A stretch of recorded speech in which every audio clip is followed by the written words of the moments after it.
अस्सलाम वालेकुम अजीज़ तलबा और तालबात। आज हम पढ़ेंगे इखलाक़ नबी सल्लल्लाहु अलैहि वसल्लम के बारे में।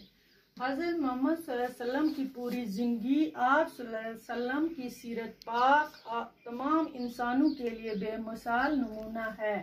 आप सल्लल्लाहु अलैहि वसल्लम की सीरत पाक का सबसे रोशन पहलू आप सल्लल्लाहु अलैहि वसल्लम के बुलंद और आला इखलाक़ हैं।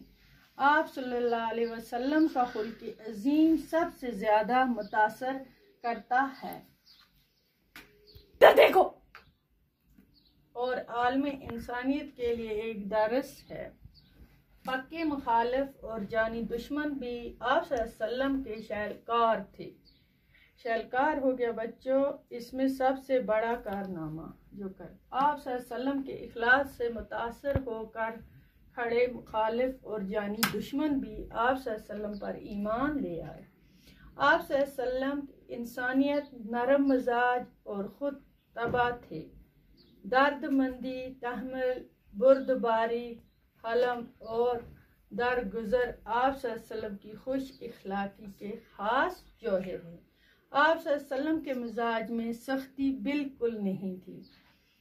आप सल्लल्लाहु अलैहि वसल्लम ना कोई बुरा कलमा मुंह से निकालते थे, ना किसी को बुरा कहते थे, किसी की ऐब गोई नहीं करते थे, बुराई करने वालों के साथ भी बुराई नहीं करते थे।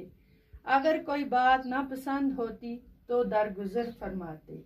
आप सल्लल्लाहु अलैहि वसल्लम मामले में कभी आप सल्लल्लाहु अलैहि वसल्लम को गुस्सा ना आया, ना किसी से इंतकाम लिया। आप सल्लल्लाहु अलैहि वसल्लम के अजीम और आला इखलाक के वाक़ात का गुलदस्ता इतना खुशनुमा है कि जहाँ से चाहें फूल चुन लीजिए।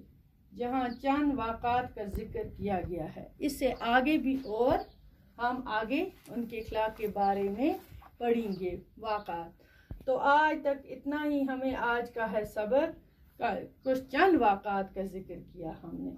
तो आगे भी इंशाल्लाह दूसरे पार्ट में हम पढ़ेंगे। तो बच्चों आज का इतना ही काफ़ी आपके लिए। तो तब तक के लिए खुदा हाफिज़।